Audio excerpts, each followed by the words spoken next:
Welcome to Uganda. Let's see if this one is interesting. Apparently it's a good one. Welcome to Uganda. If you want to get good, you have to sacrifice. Right in his face, doesn't hit the no-scope, doesn't hit the pistol! Oh, what a jumping double for Cole! People are starting to remember CSGO as I remember 1.6. This is not FPL, this is a major! CSGO felt like the last hope for Counter-Strike in many ways. Oh, this is huge! Doji's throwing a nade into the corner just as the Oh my god, now I know what you were talking about. This happened to me yesterday and I didn't understand what the fuck happened because I thought, you're safe here. You're absolutely safe here. And I was actually sitting right, like, I was actually being exactly like this. And then I died, and I was like, I thought you were safe here. Apparently someone threw a grenade and you guys started gonna go down! The fuse is coming in, So that's who you were talking about. Now look at the little dance of happiness. And for the first time in history, the best of all fucking time! For the second time, Pronex with one frag. Oh my god! Docs as they cross the middle, it's going to be a challenge, and Apex. They're gonna time this 7 seconds to blow the bomb! They're trying to build pyramids, but there's no more play! Stewie's one around, we go to overtime!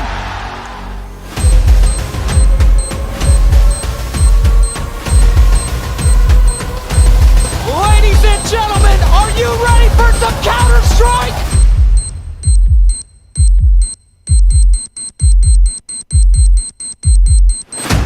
Colorblind.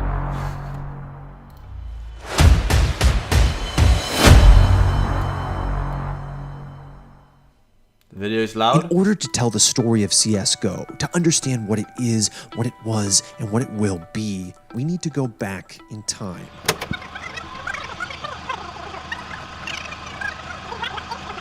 In the beginning, back in 1999, there was the original Counter-Strike, and it was good. Not getting a frag when he needs to. 1 HP! So close. 1 HP! Wow! Del Pan. Zeus. I remember. Oh my god! What a clutch 1 round! HP remaining. Gets the first one, gets the second one, gets the third one. 2 versus 1! Oh, amazing from Sonic. That's 4 from Sonic. 1 more remaining. And he's gonna peek out and he's gonna win it! What an absolutely amazing round from Sonic! By the early to mid-2000s, CS had gone from an experiment conducted by a couple of college kids to an official Valve property, and one of the first truly global esports. The key for Counter-Strike in me is very early on it became like kind of a global game, you know. It was one of the first esport that wasn't just like a few countries are really into it or just one region's into it. It's like nearly the whole world to some degree was interested in Counter-Strike. The game was viciously fast-paced but painstakingly strategic. Like XQC. Endlessly fast-paced but painstaking. In Counter-Strike. The game was viciously world to some degree was interested.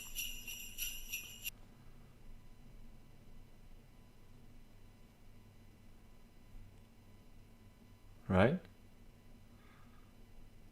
In Counter-Strike. The game was viciously fast-paced but painstakingly strategic, endlessly sophisticated, yet simple enough for a 10-year-old to understand. It wasn't convoluted or inaccessible, it just had a skill ceiling so high that only a handful of humans could hit it.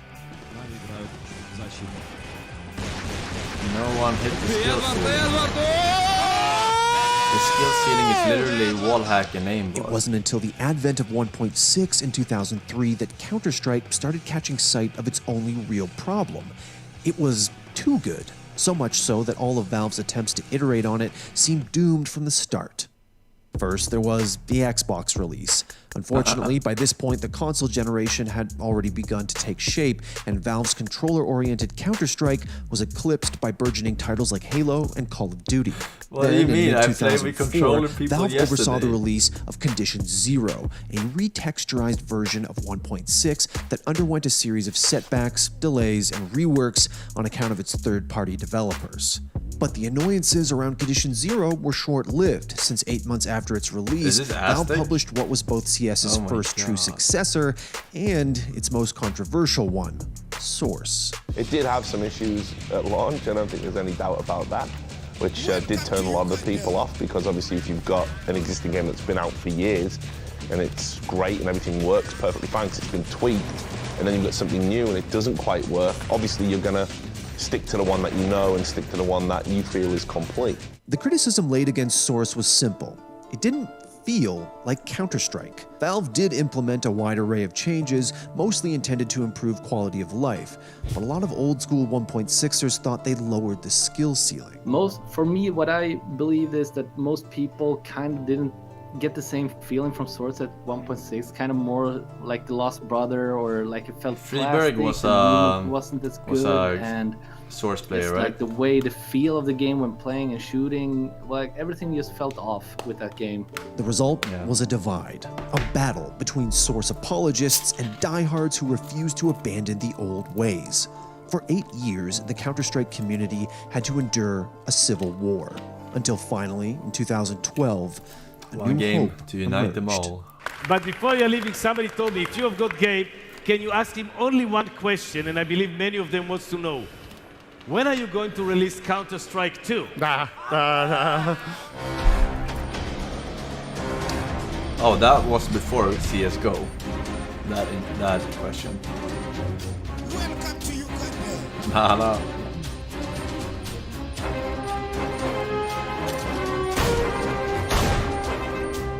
He doesn't have enough time.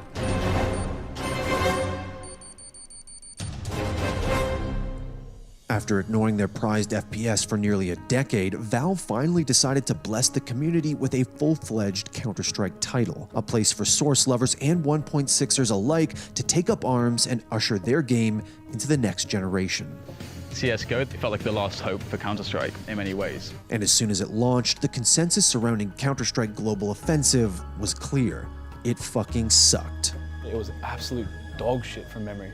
It was really, really bad. I remember complaining about I remember people complaining about Molotovs, the recoil control. Everything was just different and everyone was very against it. I don't think I liked it because you're getting so used to the game you were playing before, and then you have to start on something new and the game isn't fully evolved and stuff like that. So you know there's coming more updates, but still you're just like, what the hell is this? CSGO was imbalanced, riddled with bugs, and had extremely wonky mechanics.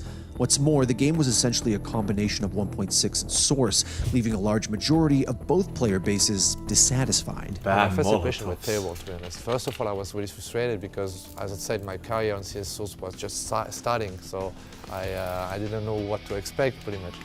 Before the first tournament I played, which was during Valencia, the day before in practice, I was terrible. My manager was better than me. The Molotovs were so overpowered. I think they slowed you down when you walk through them, and they gave more damage than they do now or something like that, and you couldn't distinguish them, but there was so many game-breaking bugs. People literally predicted that it would kill Counter-Strike. It's a little bit hyperbole, but it's like a way to sort of say like that they had gone into the other direction basically, where it's like it's too much, you know. That to me signaled, oh no, like what update was the POG update? CSGO had been dropped by IEM. Everything, no major tournaments were running it because the SWC was dropping off a cliff at that point in time. Essentially, it was a second-tier game. But there was one team that saw CSGO for what it could be, a generational battleground, the one true successor to Counter-Strike and one of the world's next big esports.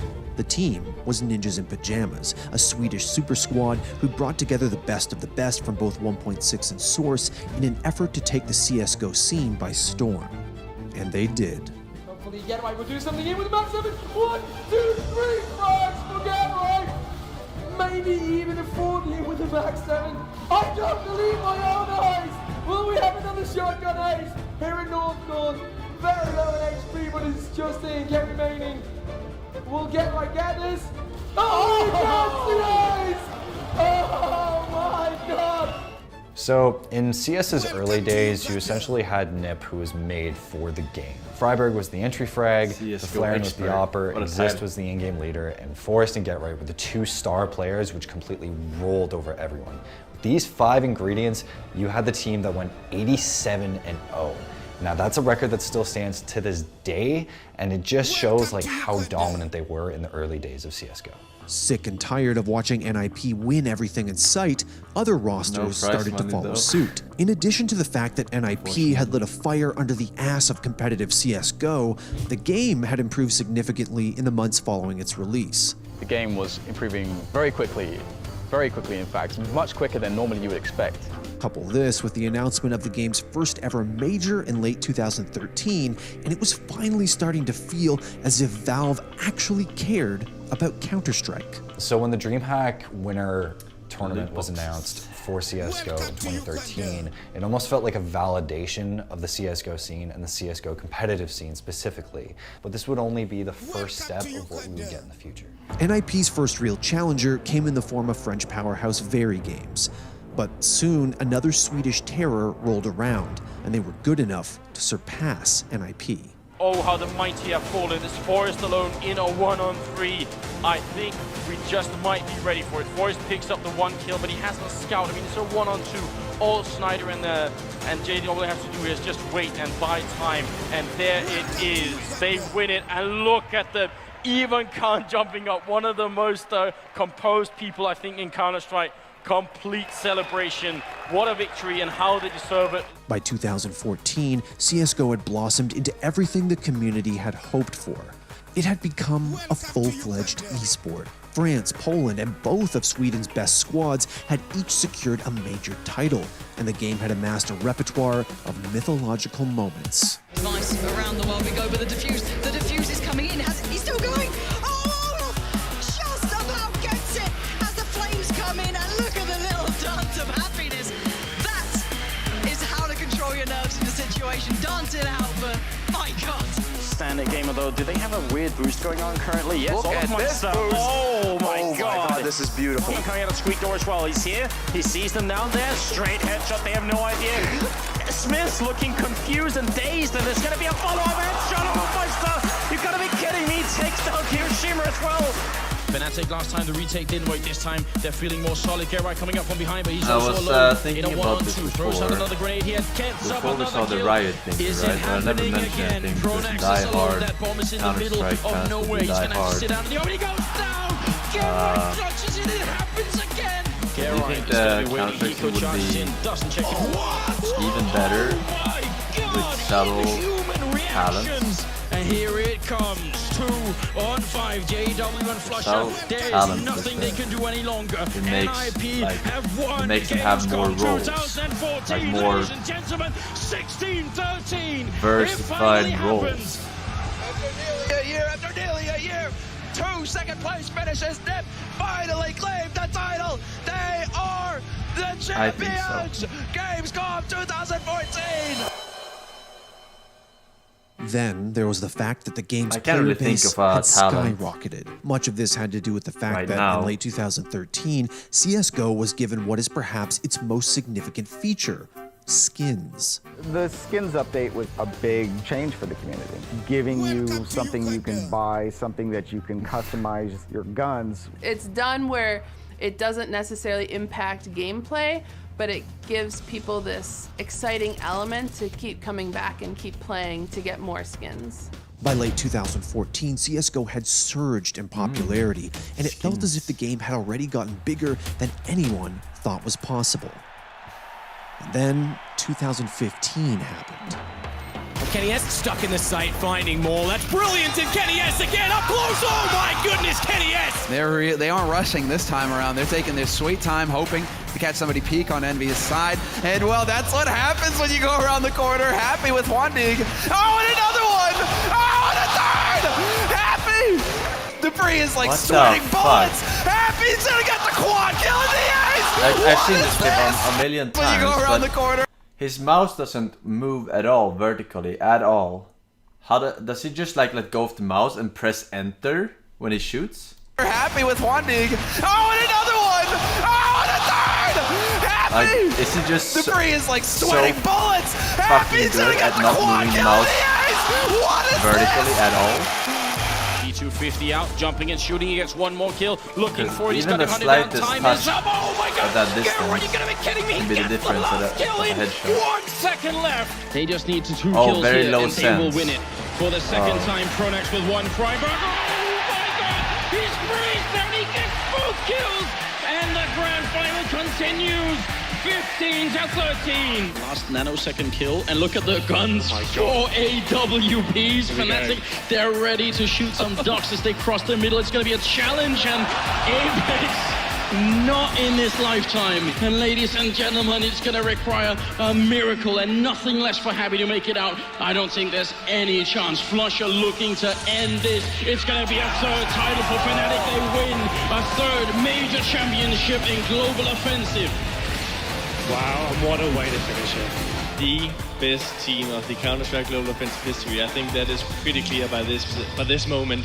We saw Katowice shatter viewership records. We watched the indomitable reign of Kenny S. We cheered at Cologne, arguably the greatest major of all time. 2015 was the year that CSGO didn't just boom, it exploded. Is he going to try and go huge here? Kenny S on site, straight in his face, doesn't hit the no-scope, doesn't hit the pistol. Oh, Kenny S, would you believe it? The balls on that man to go for that play. But it also had its fair share of downs. For starters, there was the R8, an obscenely overpowered revolver that managed to single-handedly destroy the game in 3 days before it was nerfed. It's like a nightmare. This is the antithesis, the anathema of everything that Counter-Strike is supposed to be in terms of its principles and its framework as a game. It's like Valve don't understand the actual core concept tenets, the core tenets, the concepts, the components that made CS a great game. Then there was the infamous AWP nerf, which sent devotees of Counter-Strike's single most iconic weapon into nothing short of an existential crisis. I was like, damn, why did they do that? That's so unfair for me, because I actually felt like they did it for me. They did it because of me. That's not necessarily true, but... And last, but certainly not least, the North American match-fixing scandal, after which members of iBuyPower were famously issued indefinite bans.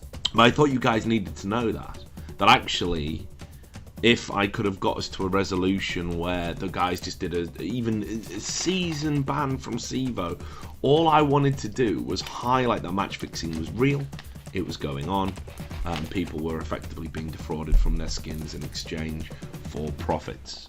By 2016, it had become apparent that the game would have to overcome certain obstacles I would have been if it as hoped good to as keep Kenny growing S in the same way League if the or AWP was Dota still were. as good. For starters, it was an That's what they're esport in telling which me. counter-terrorism was both gamified and glorified, something which potential investors didn't find very appealing. Anything outside of esports won't go anywhere near French teams right now because of the climate there is in France. Everyone's interested by the stats that CS brings, but as soon as they hear terrorists against anti-terrorists, that's it. Not going anywhere near it. Unlike League, Dota, and the recently released Overwatch, CS wasn't cartoonish and family-friendly.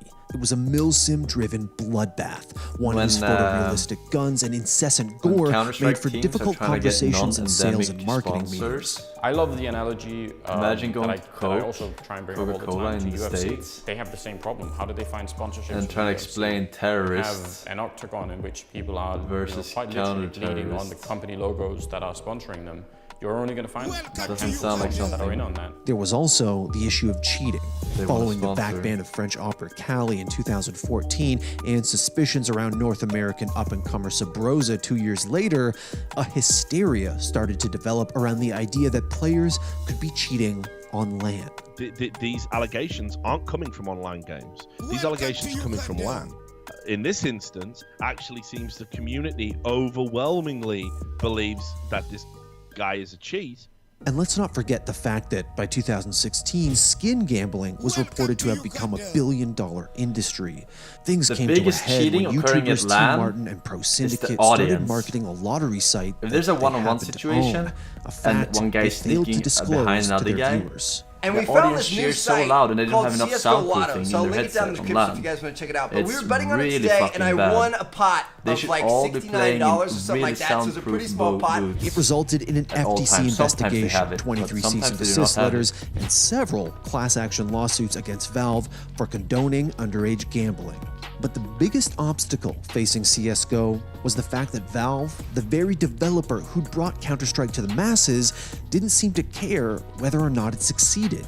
Okay, is that how Counter-Strike works now? This guy's just gonna go like that and I'm dead? You literally see like his fucking shoulder patch and you just die from a pistol from that far away? God, Gaben, you suck so much penis at making video games. It fucking hurts me, bro. You're so rich. It's insane. How could you not fix this fucking game? Sorry, chat. A A lot of this had to do with the fact that since CSGO's launch in 2012, Valve had put nearly all of their eggs in the Dota basket. From a multi-million-dollar tournament to an engine overhaul to a never-ending sea of skins, feature implementations, gameplay updates, and seasonal events, Dota had everything an enthusiast could ask for. CSGO, on the other hand? It's because people are starting to get over skins a little bit. And Counter-Strike's going back to where it was supposed to be. And that is, before the skins came out, the game was really not very far. Really not doing that well in a competitive standpoint. And just a, you know, a mediocre competitive game. But the community persevered. In fact, it was around this time that CS saw the rise of a new generation of competitors. Competitors who were young enough that they'd come up on Go. The result was an influx of players who'd grown impossibly attuned to the game's complex mechanics. Double smokes in the same place there. Simple just jumping casually into the side. He's going to fall down again. What is this clutch from Simple? Are you serious? What is that? You can't do that, Simple. That's not allowed. This is not FPL. This is a major. It was also around this time that CSGO started to solidify itself as a truly international esport. 2016 saw one of 1.6's single most dominating regions make a thunderous return to the world of Counter-Strike, Brazil. Here he comes once again. The first base is Adren. He's going to hit the ground there as Cold. Oh, what? A jumping double from Cold. What is going on right now? How does he do this? Cold is saving the velocity with the all-play. Guardian versus Taco. It may just be destined to be. It is Luminosity winning their first major championship. Trying to walk through the smoke, but it's just not going to happen. SK Gaming, second major championship in a row. They are your winners.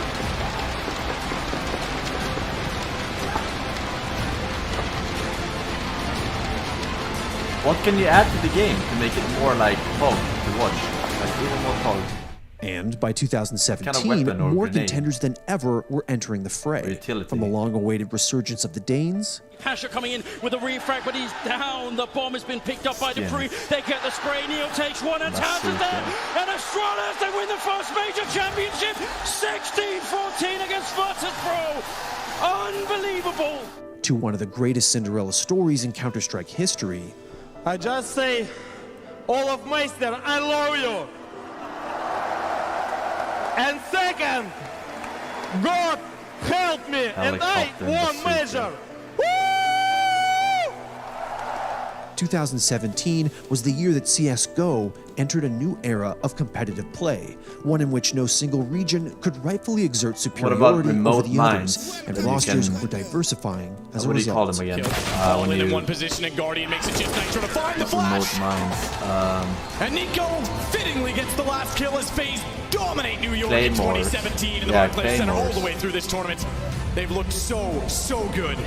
Still, it felt as if the game was continuously being bottlenecked and had plateaued. As if this adored esport was fated to play second fiddle to the newer, flashier titles in terms of popularity, sustainability, and acceptance, all because it had an absent and uncaring developer. Valve just sitting up on high, and then every now and then, suddenly like 10 cows fall over dead, and we're all supposed to intuit what does that mean. Oh, are they angry with us? Oh, maybe it's because of what we said about the R8. Like, this is not a reasonable state of affairs for a game that's making hundreds of millions of dollars. The future of CSGO didn't necessarily look grim, it just didn't look as bright as the community felt it should be. With TI's prize pool becoming increasingly absurd and franchising being touted as the future of esports, it felt as if, slowly but surely, Counter-Strike was being overshadowed. And then, in January of 2018, something momentous happened. I'm just trying to, not from a After this round, we're either going to overtime, but from a watching or we're crowning like viewer a new major champion. We're handing away a trophy in this next round, potentially. Something so historic that it brought the gaming world to its feet. But Automatic's going towards saying nothing else is going on. He's got to go back. Stewie's on his own. But look at the time. Look at the time. There's 7 seconds to got the bomb. They're trying to build pyramids, but there's no more play. Stewie's won the round. We go to overtime. Talbot have done it! How have they done that? They came back all the way! All the way! In a year when a billion-dollar battle royale became the most played video game in creation, when franchising became a reality, when streaming Fortnite and Ninja somehow became synonymous with esports. A year in which OG Cinderella'd their way to the ages in the most miraculous way imaginable, and IG liberated League of Legends from the tyranny of South Korea. 5 North American misfits banded together in Boston, bruised, battered, and bled their way to the finals of a major, and put on the performance that shattered one of Twitch's most coveted viewership records. In the corner with the AWP, do they realize this? I think he's been spotted now. He does have a smoke to play with. He can delay them. If he can occupy their attention long enough, his teammates can make the play. Just by staying there, he's a threat! Oh my goodness, Skadoodle does it with automatic! My God! Do you know what that noise means, Dan? It means it's match point Cloud9 again. They reminded the world of something that it never should have forgotten in the first place. That no matter who they are, where they are, or whatever other games they might enjoy, whether they're nerds, normies, or something in between, people show up for Counter-Strike. Automatic pushing through. It's Guardian versus 2. Converging on Guardian box ID right now. For the fucking win, dude. Send them home. Send them home. Send them home. Oh my God, swaps out.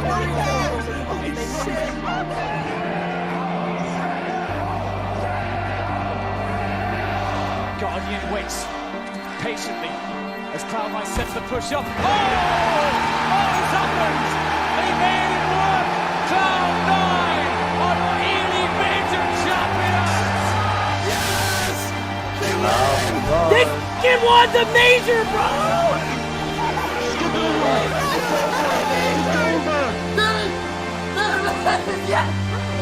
That is the most insane way to win a major.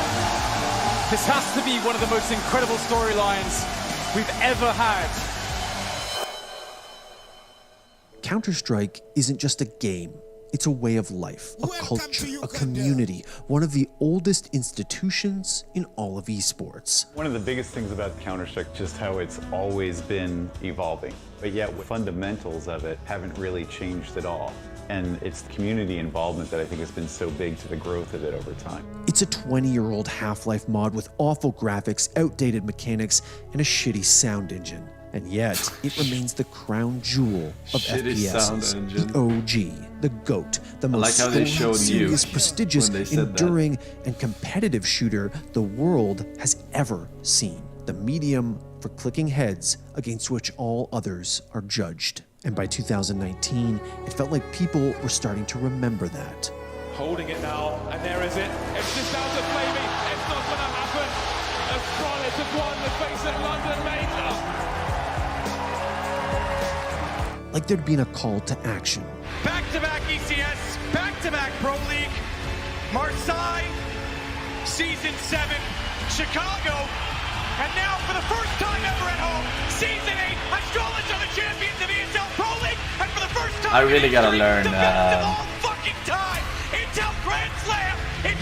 terrorist smokes and molotovs were answering it like never before. That site. 20 seconds left. So useful to retake. It's so hard to retake it without any molotovs because there's so many options where you can be. As if anything were possible. If it's RPK that's dropped, they could be in serious trouble. That should do it. There we go. It's Team Liquid, and that's what it means to them. And Elias, how long can he survive? Looks like he gets a headshot on the way out, but he will burn, and a Vanguard will have themselves a grand final appearance here at the Berlin Major. Can you believe it? No one expected them to get there, but they have proved us all wrong. Leaving a trend in a 1 versus 4, and ladies and gentlemen, they've done it for the 4th time! Astralis win the Major in Berlin! As if everyone from fans to streamers to players to orgs had found a reason to get excited about Counter-Strike again. We're good, we're good. We're better. Are you actually defusing instead of opening? What do you think? You're right, hold on. I could open one. Welcome to Uganda. We're fine, what do you mean? I just had to open one real quick.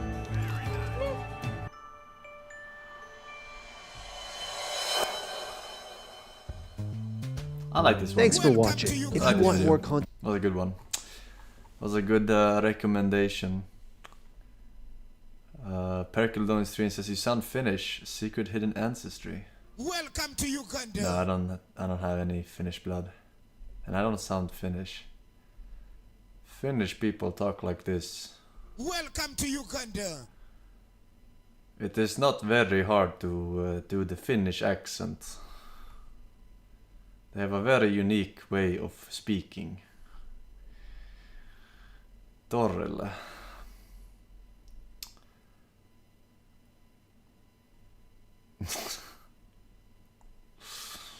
You can always hear, like, a Finnish accent is probably one of the easiest accents for me to hear, to know that they're Finnish. Out of all the accents, even more obvious than like Russian and other accents. It stands out so much. I'm not quite sure why. I think Finnish is a very, very difficult language, right? They have very, very precise pronunciation of their shit. So it just sticks. Shrieking Shroom, Eisenheim, Candy Lover... Valve Brunch, has horrible communication on CSGO when they keep TF2 up, and it HASNT had a major update in 2 years. OMEGALUL. I'm like, they haven't had a major update in forever. I feel like they need to add something like talents or something that makes it more like, oh my god, did you see that sick build they fucking Cloud9 did yesterday? You know, like talent sounds wrong, but it can just be subtle talents. You know, it can be very subtle talents where I don't know, a flash grenade is like delayed 2 seconds before it goes off, you know, like at Forsen cool feels like weird, that. man. Whatever. Imagine getting triggered by emotes. Pepe laugh. So fucking bald. At Forsen feels weird, man. What? Imagine getting triggered by emotes. Yeah, I see that in chat every day. I see people being triggered over that every single day.